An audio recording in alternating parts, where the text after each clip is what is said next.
이런 단어 들어보셨어요? 지식 입덧, 지식 임신, 지식 자연분만 유도법. 이런 걸 연구하는 사람은 전 세계에 저 혼자밖에 없어요. 트위터에다가 지식 산부인과 의사라고 써놨는데 진짜로 의사가 나타나서 나한테 의사냐고 물어보더라고. 그래서 그래 의사다 그랬더니 나보고 의사 자격증을 보여달라는 거예요. 팩트의 마술사 샤가는 막 마술사냐 쟤. 그럼 윤봉길 의사는 막 의사야 너는? 여러분도 홍보하다가 정말 밤맛 없는 인간들 많이 만나시죠? 그럴 때 대응하는 방법 알려드릴게요.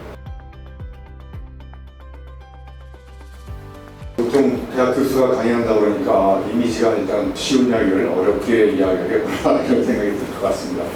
언어에 대한 이야기를 같이 나눠보도록 하겠습니다. 자, 여러분 니체라는 사람 아시죠? 네, 제가 니체를 세계 최초로 한자로 써봤어요. 제가 이제 니체를 한자로 써봤는데 제 몸이 이렇게 굉장히 좋아 보이죠? 제가 한때 또 드럼을 치면서 제가 또 주장하는 메시지가 신체성이 정체성이다 이런 메시지를 드리고 싶거든요. 자, 그러면 인간의 신체라고 하는 것은 여러분이 이제까지 살아온 과거의 역사를 담고 있는 거고요. 현재 여러분이 무슨 일을 하고 있는지도 여러분 몸에 담겨 있고, 더 중요한 건요, 여러분이 몸속에 미래 가능성까지 갖고 있어요. 그래서 여러분 몸을 바꾸기 전에 꿈도 꾸지 마라 이런 메시지를 해본 적이 있거든요. 그래서 아무튼 저는 이제 니체하고 여러 가지 공통점이 있는데, 자, 여기 빨간 글씨로 앙스트블리테라는 단어가 있거든요. 근데 제가 오늘 언어 시간이니까 혹시 앙스트블리테라는 단어를 처음 들어보신 분 들어보세요. 예.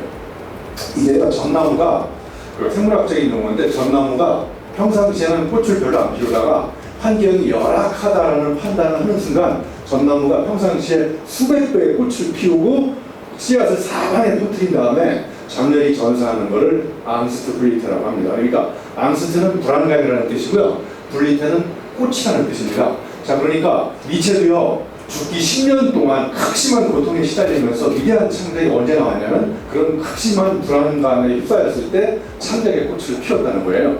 여러분 잘 아시는 베토벤도 청력을 거의 상실할 것 같다는 위기감이 왔을 때 창작이 시작된 거잖아요. 자, 그래서 저도 저 앙스트블리테라는 단어를 배운 다음에 저 우리 대학원 수업에다가 써먹고 있어요.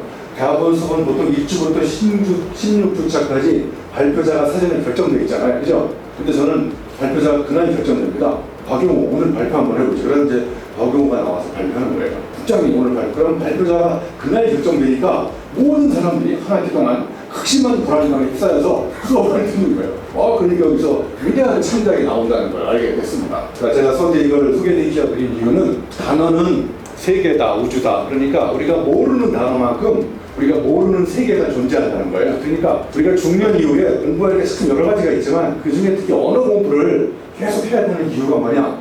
내가 하나의 단어를 알면 그 단어가 갖고 있는 세계를 알게 되는 거예요. 그래서 우리가 단어를 꾸준히 공부하면 공부할수록 이 세계를 여러분 여기 계시는 분들도 다르게 세상에 알릴 수 있는 그런 무기를 갖게 된다고 저는 생각합니다. 그래서 낯선 단어가 결국은 낯선 생각을 잉태하게 만드는, 단어가 이제 한정되면 생각의 가지수도 그거에 비례해서 한정되게 되는 거죠. 자, 여러분 저희가 우리말의 차이인데요, 방망이와 몽둥이는 어떤 차이가 있는지 혹시 아시나요? 방망이는요, 태어날 때부터 목적과 용도가 정해져 있고요, 몽둥이는 정해져 있지 않아요. 엄마가 급하면 이 세상의 모든 걸 다 몽둥이로 쓸 수 있거든요. 그죠? 자, 그러면 병마개와 뚜껑은 또 어떤 차이가 있을까요? 여러분 그럼 화가 날 때 뚜껑이 열리나요? 마개가 열리나요? 뚜껑이 열리잖아요. 그죠? 뚜껑은 저렇게 겉 표면만 둘러싸고 있는 거고요, 와인처럼 안으로 들어가 있는 걸 마개라고 하고. 이건 제가 꾸며낸 얘기가 아니고 책 중에 국어 실력이 밥 먹여준다는 국밥이라는 책이 있어요. 거기에 보면 이런 미묘한 뉘앙스의 차이가 나오거든요. 자, 우리가 단어가 갖고 있는 미묘한 뉘앙스의 차이를 정확히 알수록 정확한 언어를 정확하게 커뮤니케이션 할 수 있는 그런 무기를 갖게 되는 거예요. 자, 그럼 여러분 엉덩이와 궁둥이는 어떤 차이가 있을까요? 여러분이 의자에 앉았을 때 의자하고 내 살이 닿는 그 접촉 부위만을 궁둥이라고 하고요, 의자에 안 닿는 허리부터 허벅지 중간까지를 엉덩이라고 하는 거예요. 처음 하시죠? 네, 그럼 주사는 엉덩이에 맞을까요? 궁둥이에 맞을까요? 주사. 네, 이건 아무데나 맞아도 됩니다. 자, 제가 좋아하는 정희진 작가가 이런 얘기를 했어요. 딴 생각은 책상에 앉아서 머리 흔들어 생기지 않고, 딴 생각을 하려면 두 가지가 필요하대요. 하나는 어제와 다른 경험이 필요하고요. 자, 여러분이 어제와 다른 경험을 했는데 언어가 틀에 박혀 있으면 내가 경험했던 거를 색다른 언어로 표현할 수 있는 무기가 없기 때문에 그 경험은 그냥 틀에 박히게 된다는 거예요. 그래서 두 번째 조건이 바로 기존 언어를 사용 방식을 어제와 다르게 바꾸지 않으면 내 경험이 어제와 색다르게 표현이 안 된다는 거예요. 그러니까 우리가 어제와 다른 생각을 하려면 일단 첫 번째 내 몸으로 경험하는 게 바뀌어야 되고, 경험한 거를 사람들한테 생각에 옷을 입혀가지고 바깥으로 내보낼 때 그 언어를 바꿔야 된다는 거죠. 자, 그래서 체험이 없다, 그런데 개념이 풍부하다 이럴 경우, 또 개념은 없는데 체험이 풍부하다. 우리 대학 교수님을 지성인이라고 하나요? 야성이라고 하나요? 네, 지성인이라고 해요. 지성인의 공통점은 뭔지 아시죠? 좀 지루합니다. 왜냐하면 몸으로 겪어본 체험은 없는데 앉아서 공부를 열심히 해가지고 굉장히 개념이 풍부하신 분들인 것 같아요. 그래서 저는 그런 고정관념을 좀 깨기 위해서 여러분한테 쉽게 전달해볼까 합니다. 자, 저기 아주 유명한 어구잖아요. 단어가 세 개를 바꾼다고. 그러니까 저 뒤에 있는 월드를 바꾸려면 세 개를 다르게 보여야 되는데, 우리가 저 월드 자리에다가 기업에서 만드는 상품과 서비스를 대입해보면 왜 새로운 상품과 서비스가 잘 안 나오거나 나왔는데도 불구하고 세상 사람들은 잘 알려지지 않을까? 이게 바로 저 앞에 있는 워딩 파워가 안 바뀌기 때문에 저 워딩 파워를 매개로 해서 우리가 고민해서 만들었던 혁신적인 상품을 세상에 알리는데 그게 잘 안 알려지는 거라고 저는 생각을 하거든요. 그래서 예를 들면요, 부부싸움하고 난 뒤에 남편이 꼴보기 싫어가지고 부인이 차려주는 식단 30일짜리 갖고 왔는데 잠깐 한번 보시겠어요? 첫날 남편한테 콩을 줘요. 둘째 날 나물을 주고, 셋째 날 콩나물 주고, 30일째 식단은 너무 대단합니다. 콩나물 죽여 살려 밟아 찢어가지고 뼈에 눌러 당겨 돌려 뽑아 잘라 갈라 볶아 말아가지고 국을 끓여주는 거예요. 저런 국을 한번 먹고 싶다는 생각이 들거든요. 제가 이걸 보여드린 이유는 워드 크리에이트 월드가 아니라 이번에는 저 월드 자리에다가 저 푸드를 대입해보면 워드 크리에이트 푸드가 되는 거예요. 그러니까 우리가 만들 수 있는 음식의 가짓수가 점점점 줄어드는 이유는 그 새로운 음식을 언어로 설명할 수 있는 게 부실하니까 음식도 새롭게 창조가 안 된다고 합니다. 이 지식 채널 동영상에 가면요, 맛을 표현하는 3단계가 나오는데 저 1단계는 거의 동물에 가까운 맛을 표현하는 사람들, 짜다 쓰다. 자, 그 다음에 두 번째는 약간 이제 미각을 좀 동원해가지고 맛을 표현합니다. 그 다음에 이제 고참, 고수는 뭐냐? 여기 빨간 글씨로 써있는 거 보세요. 매옹하다. 그게 히브리어가 아니고 우리나라 말이거든요. 그런 언어들이 음식의 맛을 표현할 수 있는 경우의 가짓수가 단어가 약 280가지 정도 된다고 합니다. 근데 우리는 주로 맛을 본 다음에 맛있으면 어떻게 표현하시나요? 죽인다고 그러죠? 커피만 죽이고, 음식만 죽이고, 날씨 죽이고, 다 죽인다고 해서 언어가 통일되고 있어요. 그래서 감탄사 중에 죽인다는 말이 감탄사로 통용되는 나라는 우리나라 말밖에 없대요. 영어로 I am dying 그러는 건 죽는 거거든요, 진짜. 단순해지는 맛이 단순해져 버리고요. 사고도 천박해지는 거죠. 결국은 언어가 우리 사고와 긴밀한 연관관계가 있다는 것을 이런 사례에 우리가 알아볼 수 있는 것이죠. 자, 그러면 이제 나머지 시간 동안요, 언어와 어떤 혁신적인 사유, 언어를 어떻게 하면 구체적으로 레벨업 시킬 것인지 그런 이야기를 같이 한번 나눠보도록 하겠습니다. 자, 첫 번째는 그 사람하고 어떤 사람하고 이야기를 해보면 한 5분 정도 이야기를 해보면 그 사람이 어떤 삶을 사는지를 우리가 알 수 있는데, 왜 그러냐면 우리가 쓰고 있는 언어가 바로 나거든요. 저기 물고기를 보시면요, 이 물고기가 어떤 물에서 살았는지 알아보는 방법은 저 물고기 비늘을 보면 알 수 있거든요. 저 비늘이 흙탕물에 살았으면요, 저 물고기 비늘은 흙탕물의 흔적, 삶의 흔적이 담겨있고, 바닷물, 민물 이런 거에 따라서 어떤 물, 즉 어떤 삶을 물고기가 살았는지는 정확히 저 비늘에 담겨있는 거거든요. 결국은 언어가 저는 비밀이라고 생각하거든요. 결국 나는 내가 사용하는 단어입니다. 그러니까 나를 바꾸는 방법은 내가 세상을 향해서 사용하는 언어를 바꾸면 내가 바뀔 수 있다는 이야기를 해볼까 합니다. 자, 이게 제가 좋아하는 용접공이라는 시계인데요. 시계를 왜 보여드리냐면요, 이 시계를 이렇게 용접으로 만들고요, 이 시계를 주문하면 이렇게 용접공 공구 박스에 담아서 보내주는데 시계 가운데 이렇게 써있어요. 여기 말이 됩니까? Since 2075라고 써있어요. 말이 안 되죠? 저게 말이 안 돼가지고 유명해졌다고 하더라고요. 그래서 이 시계를 만든 사람들은 사유체계가 정상이 아닌 것 같아요. 여러분, 정상에 오른 사람은 정상입니까? 오신 분들은 다 비정상이신 것 같아요. 정상인 분들은 다 인사하고 가신 것 같아요. 당연함을 부정하라, 원래 그렇지 않다, 이런 게 바로 다 제가 보기에 정상적인 사람들의 사유인 것 같아요. 여러분, 요즘에 높이뛰기 할 때 이렇게 앞으로 넘나요? 뒤로 넘나요? 누가 정상입니까? 이 사람이 정상인가? 이 사람이 정상인가? 원래는 이 사람이 지금 정상으로 보이지만요, 이 사람 나타나기 전에 전부 다 높이뛰기 저렇게 넘었거든요. 그래서 저 사람들의 사고의 한계는 인간의 신체 구조상 절대로 2m를 넘을 수 없다. 이게 정상적인 사람들의 사고의 한계였는데 1968년 멕시코 올림픽 때 세계 최초로 뒤로 넘는 사람이 나타났어요. 저 사람 이름이 딕 포스벨이라는 친구입니다. 저 사람이 정상입니까? 비정상입니까? 그래서 정상적인 사람들의 사고의 한계인 2m를 24cm를 넘었습니다. 2m 24cm. 없이 어떤 방법으로 비정상적인 방법으로 정상에 간 사람은 정상이 아니라는 걸 우리가 알 수 있습니다. 예. 여러분 저는 정상으로 보이나요? 비정상으로 보이나요? 예. 저는 정상적인 대학 교수하고 밥을 안 먹습니다. 밥맛이 없어요. 자, 여기 교수들이 세 가지 유형이 있는데요. 자, 안양대학교 가서 한 10년간 대학 교수를 가르쳐 봤거든요. 첫 번째 교수 타입 이런 교수가 있어요. 어려운 이야기를 무척 어렵게 설명하는 평범한 교수가 있어요. 자, 두 번째 교수가 제일 문제입니다. 쉬운 이야기를 아무도 못 알아듣게 빙소를 쓰라는 교수가 있어요. 그 다음에 이제 보기 드문 교수가 있습니다. 어려운 이야기를 아주 쉽게 풀어 설득합니다. 여기다가 홍보인을 대입해보면 똑같지 않을까요? 평범한 홍보인, 황당한 홍보인, 보기 드문 홍보인. 자, 이게 왜 이런 차이가 나냐면 저 두 쪽에 두 사람은요 해본 게 없고서 해본 게 없어요. 그래서 주로 관념과 머리의 언어를 씁니다. 책상 지식을 가지고. 근데 이 친구가 조금 더 사람들한테 설득력 있는 이유는 자기가 직접 겪어본 이야기를 가지고 몸의 언어를 사용합니다. 그래서 제가 오늘 저 두 가지 언어가 어떤 차이가 있는지 잠시 좀 한번 구분해 드리도록 하겠습니다. 우리 대학 교수님의 이미지가 이렇지 않습니까? 현실을 모른다, 철학적이다, 쉬운 이야기를 어렵게 설명한다, 자기 생각에 갇혀 산다, 자기 주장만 한다. 가장 중요한 공통점, 밥을 안 산다. 대학 교수하고 그지의 공통점이 여러 가지가 있어요. 교수하고 그지의 공통점에 첫째 출퇴근 시간이 일정하지 않아요. 항상 뭔가 들고 다녀요. 교수는 가방, 그지는 깡통을 들고 다니고요. 작년에 한 말 또 한다. 이게 굉장히 중요합니다. 되긴 어려운데 되고 나면 밥은 먹고 살 수 있고. 가장 중요한 공통점, 밥을 안 사요. 저도 맨날 우리 박용호한테 얻어 먹고 살고 국장님한테 얻어 먹고.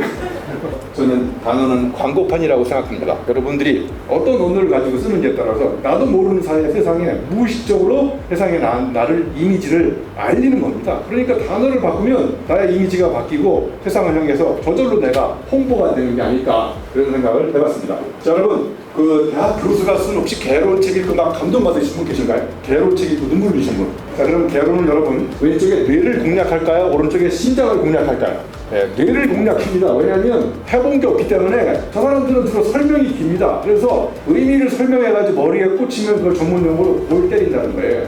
자기가 직접 겪어본 게 많은 사람들은 설명을 하지 않고 감성적으로 설득해서 의미를 심장에 꽂아요. 그래서 그게 의미심장해지는 겁니다. 그래서 오늘 제가 여러분한테 하는 메시지는 재미없는 의미는 견딜 수 없는 답답함, 의미가 없는 재미는 참을 수 없는 가벼움. 가급적 우리가 살아갈 때 어제보다 더 재미있게, 그리고 우리가 살아가는 일 또는 우리가 하는 일에 의미를 좀 더해나가면 두 마리 토끼를 다 잡을 수 있지 않을까 그런 생각을 해봤습니다. 자, 여러분 저희 비행기가 두 개가 있다고 생각하는데요. 어떤 비행기가 더 멀리 날아갈까요? 한번 실험을 해보면 왼쪽 비행기가 멀리 날아갈까요? 오른쪽 비행기가 멀리 날아갈까요? 자, 왼쪽 비행기 멀리 날아갈까요? 흔들어보세요. 왼쪽, 오른쪽 비행기.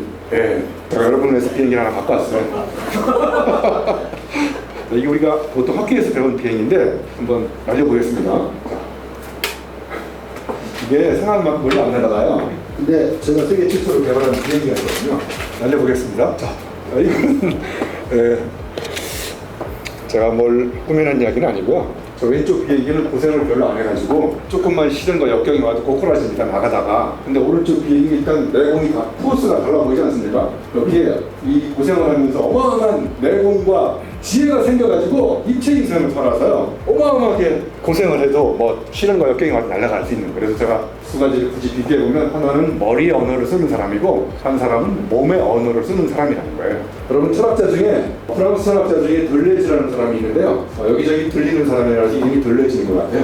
근데 이 사람이 만든 단어가요 다중체라는 단어를 만들었어요. 멀티플리서티. 저 안에 플리라는 단어가 있죠. 주름입니다. 주름. 그러니까 이 친구는 주름이 많은 거고 저 친구는 주름이 없는 거예요. 이 주름이 바로 어마어마한 의미를 갖고 있는 거예요. 여러분 영어 중에 implication이라는 게 있죠. 주름이 안으로 굽어 있는 겁니다. 그러니까 우리가 커뮤니케이션 한다는 것은 안으로 들어있는 주름을 펼쳐서 explication, 세상을 향해서 사람들한테 이렇게 설명하는 겁니다. 그런데 저 풀리라는 걸 제대로 모르면, implication을 모르면 explication을 엉뚱하게 설명해서 의미를 왜곡시킬 수 있는 가능성이 있다고 저는 생각합니다. 자, 그래서 여기 머리 언어와 몸의 언어가 이렇게 있습니다. 자, 몸의 언어는요 먹히지만 머리 언어는 막힙니다. 자, 또 하나의 차이는요 머리 언어는 맴도는데 몸의 언어는 꽂힙니다. 여러분 예전에 연애 시절에 이런 언어 쓰지 않나요? 당신은 나에게 꽂히지만 나는 너에게 꽂혔다. 자, 퇴근했는데 친구한테 전화가 왔어요. 어쩌지 나 퇴근해서 벌써 집에 와버렸는데 그럼 친구한테 가겠다는 건가요? 안 가겠다는 거예요? 안 가겠다는 거잖아요. 그죠? 오른쪽은 너 무슨 일이 있나 보구나. 거기가 어딘데? 이거는 친구한테 가겠다는 겁니다. 자, 그러니까 머리에 언어를 쓰는 사람들은 상대방이 입장과 관계없이 자기가 이 생각한 거를 쏟아내버립니다. 그러니까 그냥 막히고 맹돌하고 소통이 안 되는 건데, 오른쪽에 있는 이 몸의 언어를 쓰는 사람들은 잘 들어봅니다. 맥을 잘 짚은 다음에 상대방의 감정에 조응하는 언어를 사용합니다. 그래서 맥락적 언어를 구사하는 사람들이 주로 바로 몸의 언어를 쓰는 사람인 거예요. 아주 더 쉽게 구분하면 시어머니가 아프면 왜 머리가 아프고 친정엄마가 아프면 왜 가슴이 아플까요? 여러분 지난 일주일 동안 머리가 많이 아프셨나요? 가슴이 많이 아프셨나요? 자, 여기서 중요한 차이는요, 머리가 아프면 계산을 시작합니다. 이해타산을 따지고, 그래서 행동하지 않습니다. 그런데 가슴이 아프면 그 타인의 아픔이 나의 아픔처럼 식은지식으로 느껴지기 때문에 나한테 손해가 됨에도 불구하고 몸을 던집니다. 그래서 상대방의 아픔을 치유하는 언어가 저는 몸의 언어라고 생각해요. 몸의 언어는 언제 생기냐면요, 우리가 직접 여러분처럼 직접 해보면서 현장에서 사건 사고를 경험하면서 이 언어가 생기는데, 저는 저런 언어가 바로 저는 지혜라고 생각하거든요. 책상에서 지식은 배울 수 있지만 책상에서 지혜는 배울 수 없다고 저는 생각하거든요. 여기 결혼하시는 것 같은데, 자, 본인의 결혼이 사고당한 사람도 내 결혼은 사고다. 자, 그럼 다 사건이에요? 사건 속에는 이렇게 말 못할 사연이 숨어 있고요. 그 사건이 많은 사람이 남들이 갖고 있지 않는 독특한 사유를 갖는 거고, 사고당하면 이렇게 한자가 바뀌잖아요. 사고로. 이렇게 인간의 놀라운 사고는 책상에 앉아가지고 공부해서 생길 수도 있지만, 저런 생각지도 못한 사고를 당하면 사고가 바뀌는 거예요. 자, 그래서 저런 사건 사고가 많은데, 참 우리 말이 언어로 소통을 잘하려면 저 한자를 많이 알아야 되잖아요. 근데 요즘 애들 한자를 잘 모르잖아요. 그죠? 심심한 사과를 드렸더니 넌 사과를 심심하게 하냐 뭐 이런 답이 오잖아요. 그래서 유선상으로 사과를 드렸다고 그랬더니 자기는 유선상이라는 사람은 만난 적이 없다는 거예요. 이런 애들하고 무슨 커뮤니케이션이 되겠습니까? 그죠? 어휘력이 부족하니까 소통력이 떨어지고 문해력이 떨어지고, OECD 국가 중에서 우리가 지금 문해력이 거의 바닥에 가깝습니다. 특히 나이가 드는 사람일수록. 바로 이게 저는 언어에서 출발하는 문제의식이라고 생각합니다. 네, 제가 그래서 아까 책을 100여 권 썼다고 했는데 아직 100권은 못 썼고요. 97권까지 썼습니다. 최근에 이런 책 썼어요. 끈기보다 끈기. 성공한 사람은 내가 좋아하는 일 위에 다 끊어버리고 내가 정말 행복한 일에 끈기를 발휘한 사람이라는 거예요. 제가 이렇게 책을 열심히 쓰니까 진용도가 높아졌는데 자꾸 정치권이 바뀔 때마다 유혹이 와요. 저는 정치에 별도 관심이 없고 저는 정치를 할 수가 없어요. 그리고 저는 청문회를 통과할 자신이 없어요. 저 책이 다 표절이라서 청문회가 안 돼요. 독창성이라는 틀리지 않은 표절이에요. 여기 피카소 형님도 훌륭한 예술가는 가까운 데서 느끼고 위대한 예술가는 멀리서 훔친다고 그랬잖아요. 다 표절이에요. 제가 또 표절 전문가 아닙니까? 석사는 가까운 데서 베끼고 박사는 멀리서 훔치고. 제가 세계 최초로 석박사의 차이점을 연구해서 밝혀낸 거예요.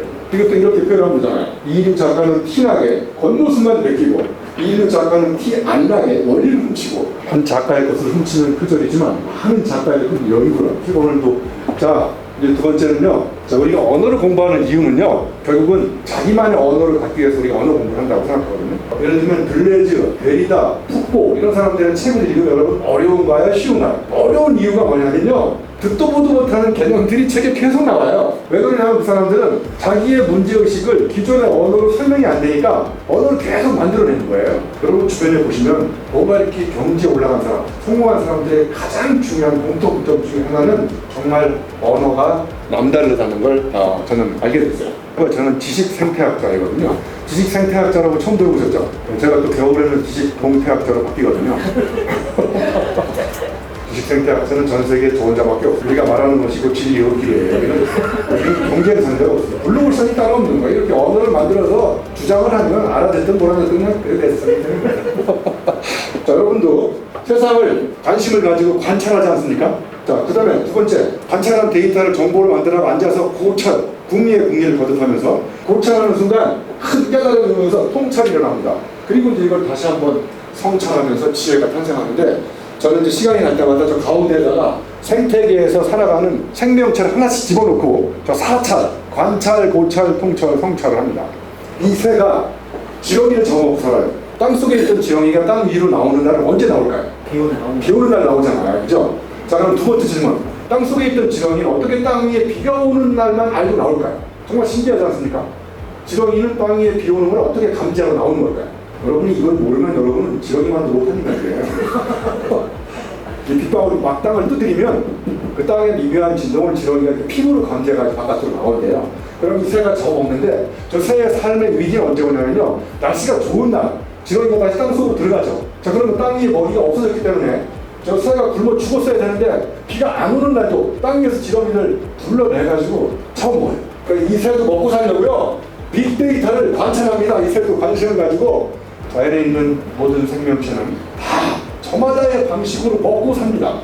그런 원리, 방식을 뽑아서 사람의 생각을 바꾸고 이렇게 조직을 변화시키는데 제가 이제 지식 생태학이라는 책도 쓰게 됐고요. 그 책은 너무 난해해서 지금 절판 안 팔리고 있어요. 자, 여러분 여기 봐보세요. 상위성의 정의가 아주 쉬워요. 흔해 빠진 구성 요소들을 흔치 않게 결합하는 거예요. 제가 지금 보여드린 지식과 산부인과에서 흔해 빠졌죠. 공하고 개하고 사가 흔해 빠졌는데 갖다 붙였잖아요. 리믹스 시켜버리니까 공개사과라는 새로운 이미지가 탄생하고 세계 최초로 지식 입덧을 연구하는 지식 산부인과 의사 이런 게 탄생하는 거죠. 여러분 누가 내 치를 옮겼을까 읽어보셨나요? 이게 너무 잘 팔리니까 이게 200만 원 팔렸거든요. 근데 이 책을 따라하는 책들이 나와요. 누가 내 치즈를 잘랐을까? 이게 잘 팔릴까요?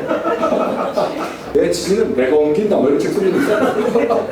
저런 책들은요 나오자마자 장렬히 전세했어요. 여러분 베스트셀러는 매대에 누워있나요? 서가에 꽂혀있나요? 누워있습니다. 책은 누워있어야 돼요. 철저하게. 서가에 가서 꽂히는 순간 인생이 끝나는 겁니다. 지금 여기 푸마가 잘 팔리니까 저기 쪽에 파마안들이 나타났잖아요. 파마.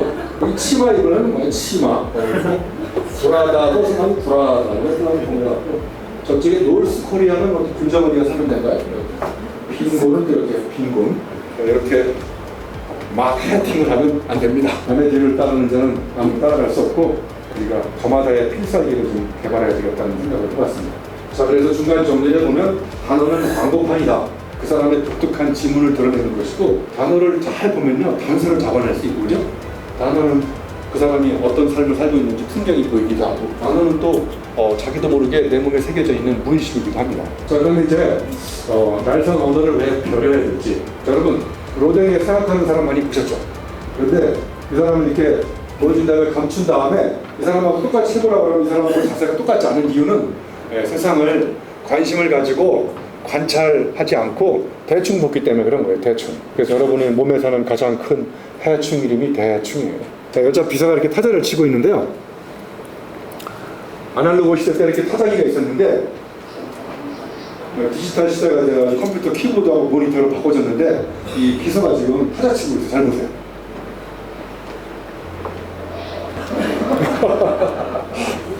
습관적이라는 말은 습관이 적이라는 말이에요. 세상이 바뀌거나 말거나 옛날에 습관적으로 계속 하는 거예요. 제가 좋아하는 미국의 메리 올리버라는 작가가 있는데 사랑하는 힘하고 질문하는 능력이 우주가 우리에게 준 두 가지 선물이래요. 자, 그러면 저는 또 물음표를 던져봤죠. 왜 사랑하는 힘하고 질문하는 능력은 두 가지 능력입니까? 여러분 예전에 누군가 사랑할 때 사랑하는 사람에 대해서 질문이 많았어요. 적었어요. 궁금한 거 많았잖아요. 그죠? 집에 잘 들어갔는지, 비 오는 날 우산을 하고 출근했는지, 아침은 먹고 출근했는지, 그죠? 처갓집에 땅은 얼마나 되는지 이런 거 다 궁금했잖아요. 그죠? 근데 어느 순간부터 질문이 없어졌죠. 밥은 처먹었는지, 뭐 잠바도 잤는지. 사랑하고 질문은 두 가지 능력이 아니라 한 가지 능력인 거예요. 그러니까 사랑을 하면 그냥 질문이 쏟아집니다. 결국은 질문을 잘하는 방법은 내 일을 사랑하는 방법이라는 것을 근본적으로 한번 생각해 볼 수가 있어요. 여기 질문을 드려볼게요. 당신은 직장인입니까? 장인입니까? 어떤 차이가 있을까요?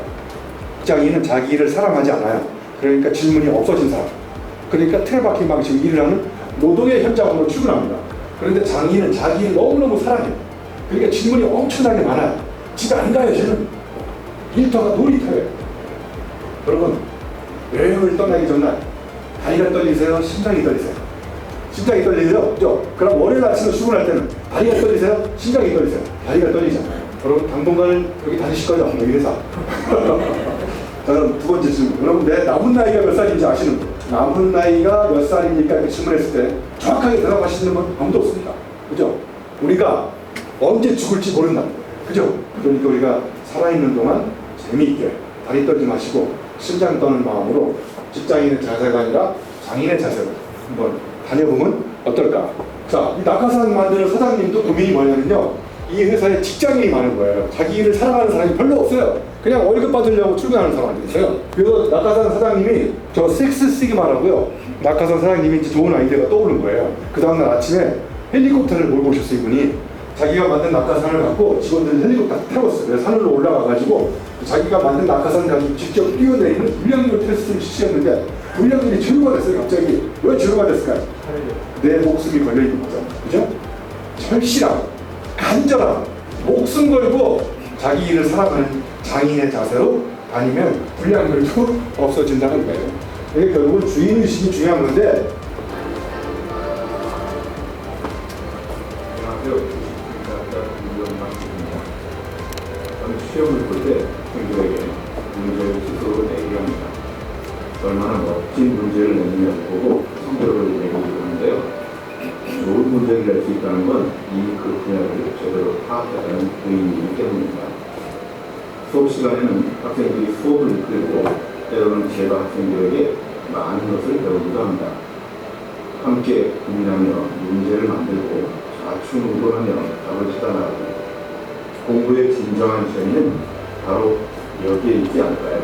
근데 제가 잠깐 출연했었거든요. 40초짜리를 7개 녹음해가지고 그냥 일주일 동안 하루에 3번씩 틀어주는데 제가 진짜로 기말고사 문제를 아이들한테 출제를 시킵니다. 매번. 왜냐면 우리가 정답을 찾는 능력을 계속 배워왔는데 문제 내는 연습을 별로 해보지 않았잖아요. 그죠? 그래서 저는 문제를 잘 내는 인재를 키우고 있습니다. 그걸 전문용어로 문제아라고 합니다. 또 파격적인 제도를 도입했는데요. 아이들한테 문제를 내게 하고 본인이 채점을 하고 본인이 받고 싶은 학점을 본인이 부여하는 이런 제도를 만들었어요. 그래서 별일이 없으면 그냥 아이들이 원하는 학점을 다 줘버립니다. 그래서 제가 이번 학기 강의 평가 100점 만점 99점. 아이들이 원하는 학점을 다 주니까 아이들이 저한테 거의 100점을 주더라고요. 저는 정년 퇴임할 때까지 계속 이렇게 할 거예요. 여러분 질문 드려볼게요. 개미 다리는 몇 개입니까? 어떤 분은 8개라는 사람이 이 머리에 붙어있는 건 다리가 아니에요. 이거는 버드네. 이 개미한테도 관심을 가지세요. 곤충의 다리는 6개입니다. 자, 그러면 진의 다리는 몇 개일까요? 되지 마시고 그냥 여러 개라고 대답하시면 돼요. 여러 개. 근데 개미가 지나가다가요 호기심이 생겨가지고 진해한테 질문을 던졌어요. 야 진해야, 넌 앞으로 걸어갈 때 저 수많은 다리 중에서 어떤 다리를 첫 발로 내딛느냐. 그랬더니 진해가 걸어가다가 깜짝 놀랐어요. 한 번도 생각해 본 적이 없어요. 쟤는 그냥 아무 생각 없이 걸어가는 거예요. 낯선 질문을 처음 받은 거죠. 자, 그러니까 우리는 모두 다 질문을 던져서 낯선 생각을 잉태하게 만들어주는, 우리는 모두 다 질문술사가 되야 된다. 저는 이렇게 생각합니다. 사람을 생각하게 만드는 방법, 질문이라는 것이 엄청나게 우리 삶을 바꿔나가는 소중한 촉발점이라고 생각합니다. 이제 중간 다시 정리를 해보면, 이게 사랑을 하면 질문이 저절로 쏟아집니다. 그죠? 사랑하는 사람에 대해서. 그 다음에 불가능에 도전을 시작합니다. 그러면서 이제 혁명이 일어나기 시작하는 거죠. 그러니까 출발점은 사랑입니다. 제가 에피소드를 하나 말씀드리려고 해요. 제가 섬진강에 자전거를 타려고 동서울 터미널 자전거를 싣고 이제 친구하고 가는데, 친구가 그러는 거예요. 교수님, 우리가 버스를 잘못 탔다는 거예요. 아니, 버스가 지금 3시간째 가고 있는데 뭐냐 이랬더니 이 버스가 전라남도 강진으로 가고 있대요. 섬진강을 가려면 전라북도 강진을 가야 되는데. 네? 자, 그래서 제가 이거 왜 보여드리냐면, 여기 질문이 2가지가 있어요. 하나는 심판자의 질문, 하나는 학습자의 질문. 심판자의 질문은 뭐냐면요, 문제가 터지면 야단을 치는 거야. 야, 너는 막 지금 나이가 몇 살인데 버스까지 똑바로 못 걷냐? 그러면 문제는 개선되지 않고 심리적으로 패배감 만들어요. 근데 이쪽은 야, 어차피 버스 잘못 탔으니까 우리가 억지로 해준 분이니까 이 상황에서 우리가 이 난국을 빠져나갈 수 있는 최선의 뭐 좋은 아이디어가 없을까? 이런 식으로 이제 질문을 던지는 거예요. 그랬더니 그 친구가 좋은 아이디어가 떠올랐다는 거예요. 달리는 고속버스 기사님을 설득해가지고 고속도로에서 버스를 세우자는 거예요. 그래서 버스를 세워가지고 자전거를 꺼내서 톨게이트를 안전하게 빠져나가. 이 비결이 뭐냐면, 심판자의 질문을 던지지 않고 학습자의 질문을 던졌기 때문에 우리는 그 문제 상황을 탈출할 수 있는 거예요. 자, 그래서 여러분들도 사람과 싸우지 마시고 문제를 일으키는 문제와 싸우세요. 그러면 시간 문제입니다. 문제를 해결할 수 있는 대안들은 저는 떠오른다고 생각해요. 그래서 프로그램을 우리말로 번역하면 풀어오려, 이런 뜻이에요. 자, 우리 언어가, 한국 언어가 갖고 있는 중요한 특징이요, 한마디로 얘기해서 고맥락 언어라고 얘기합니다. 고맥락 언어. 이게 무슨 얘기냐면요, 맥락에 따라서 언어가 다른 거예요. 그러니까 맥을 잘 짚어야 되는 거예요. 자, 여러분, 너 물 먹었니? 이거 상황에 따라서 어떤 의미가 있을까요? Did you drink에 너 물 먹었니? 그러면 조직에서 잘렸니? 이런 걸 물어보는 거잖아요. 그죠? 너 손 씻었니? 이건 뭐예요? 너 나쁜 일 그만뒀니? 이런 말이잖아요. 그죠? 여러분, 갈매기의 꿈에 보면 높이 나는 새가 멀리 본다는 단어 나오잖아요. 이걸 믿으세요? 아니요.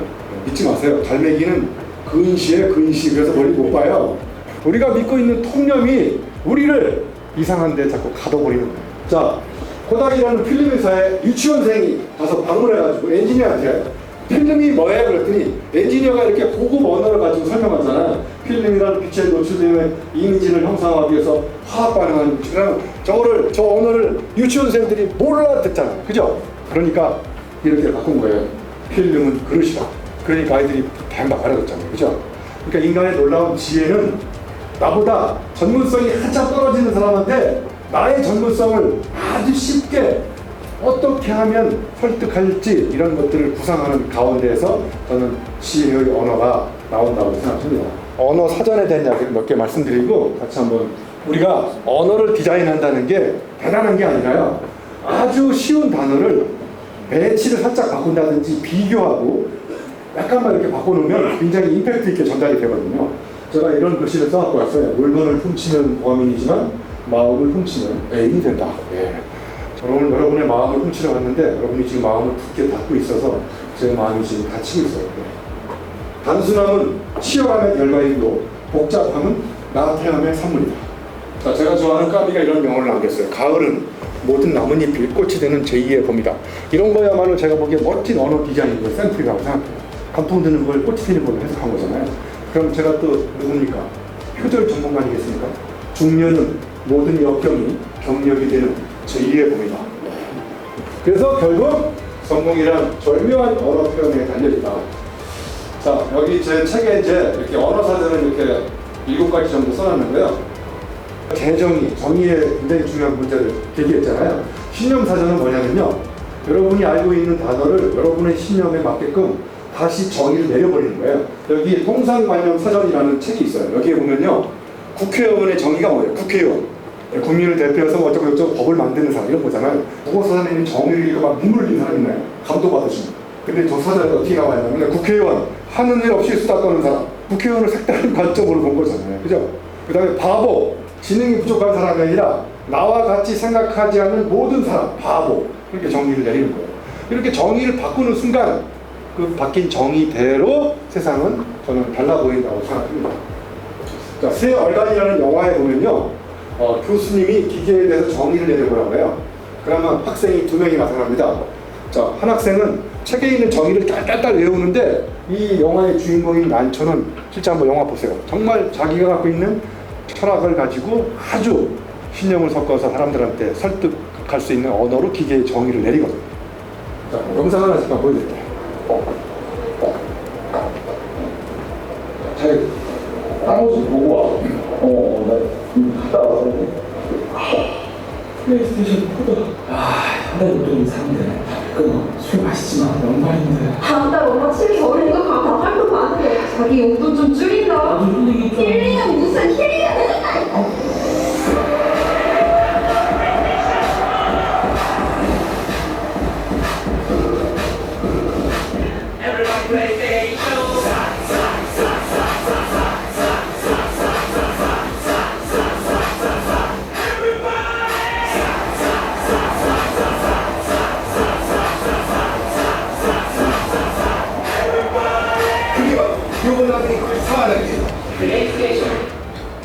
플레이스테이션이 한 40만 원에 입박하니까 남편이 부인한테 사달라고 하면 부인이 허락을 해줄까요? 안 해줄까요?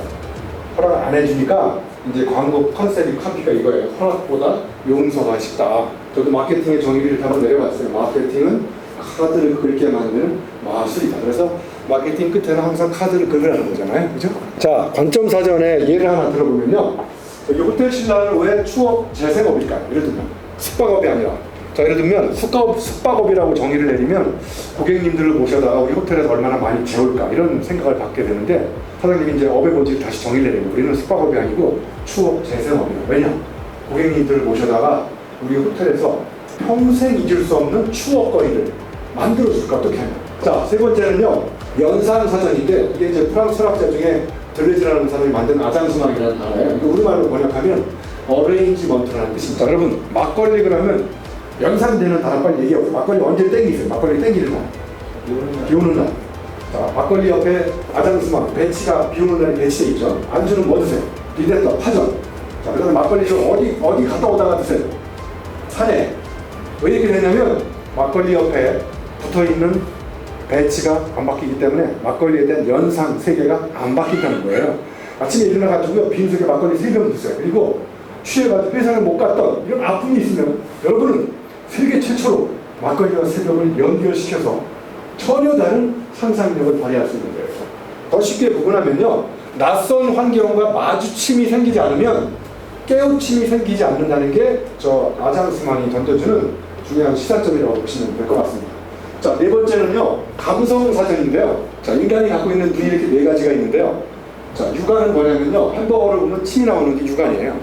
햄버거 먹으면 살찌는 건 이제 주로 과학자들이 갖고 있는 눈이거든요. 왜냐하면 분석해보니까 지방이 많으니까. 그래서 이거는 모든 사람이 갖고 있는 눈. 저 눈만 갖고는 제가 보기에 우리 홍보인들도 남다른 경쟁력을 가질 수 없다는 거. 그러면 제가 오늘 세 번째 강조하는 눈이 바로 시인의 눈, 가슴으로 타인의 아픔을 사랑하는 눈인 거거든요. 이게 햄버거를 보면 서의 아픔이 연상된다. 이해가 안 가시나요? 그러면 제가 안도현 시인이 쓴 꽃게라는 스며드는 것의 시를 한번 잠깐 보여드릴게요. 이게 여러분이 꽃게라고 생각하시고 입장을 바꿔서 이제 여러분 등판에 간장을 쏟아붓고 있어요. 자, 그러니까 이제 꽃게가 간장에 점점 몸이 담기니까 막 사투를 벌이는 장면이에요. 어미 개가 깜깜해지니까 이제 아이들한테 마지막 유언을 남긴 거예요. 2줄이. 저녁이야, 불 끄고 잘 시간이야. 몰살에서 탄생한 음식이 간장게장이라는, 저런 시를 읽고 간장게장을 드시라고 하는 사람은 인간이 아니에요. 자, 그러니까 감성사전은 뭐냐면요, 입장 바꿔서 생각해 보는 거예요. 여러분 지금 의자에 앉아 계시는데 의자에 대해서 한 번이라도 미안하다고 생각한 적 있어요? 의자가 지금 얼마나 힘들겠어요. 여러분의 몸무게는 의자가 지금 받치고 있잖아요. 그죠? 자, 이제 저는 가장 중요한 사전 중에 하나가 은유사전인데요. 자, 그럼 여러분, 오이가 피클이 될 수 있는데 여러분, 피클이 다시 오이로 돌아갈 수 있을까요? 되돌아갈 수 없는 위험한 변화가 일어나는 게 독서는 피클이다, 이렇게 쓴 거예요. 자, 은유사전을 만드는 철칙은요, 첫 번째 앞에는 추상명사를 쓰시면 반드시 독서, 사랑, 열정. 뒤에는 반드시 손으로 만질 수 있는 보통명사 갖다 붙여놓고 닮은 점을 찾아내는 사유법이 은유법이라고 보시면 돼요. 책은 위험한 매개체입니다. 책을 함부로 읽으시면 저처럼 이상한 사람이 됩니다. 결혼은 왜 양파일까요? 까도 새로운 게 나오는 게 있고 까도 눈물이 난다. 그러니까 은유법은 반드시 2가지 단어에 대해서 경험이 있는 사람이 은유법이 통하는 거예요. 여러분, 자, 은유라는 거는요, 유추, 엉뚱한 걸 연결시키는 것. 이게 인공지능이 할 수 없는 인간이 갖고 있는 굉장히 중요한 능력인데, 뱃살과 비무장지대는 무슨 관계일까요? 아무 관계 없어 보이죠? 근데 칼럼계의 아이돌 김영민 교수가 예전에 추석이란 무엇인가 이런 칼럼 쓴 적 있죠? 그분이 이렇게 얘기했어요. 뱃살은 상반신과 하반신에 걸쳐있는 무체지만 빈장지대다. 그러니까 갑자기 뱃살과 비무장지대가 연결돼서 의미가 생기잖아요. 그죠? 그러니까 우리가 뭔가 다른 사유를 한다는 것은 엉뚱한 2가지를 갖다 붙인 다음에 2가지 사이에 뭔가 닮은 점을 찾아서 연결시키는 은유법, 유추적 사고를 할 때 우리는 놀라운 사회의 발전을 일어난다. 이렇게 생각합니다. 네, 여러분 별로 재미없어 하시는 것 같아서 마음에 아직 뒤에 많이 남아있는데 여기서 끝내도록 하겠습니다. 고맙습니다.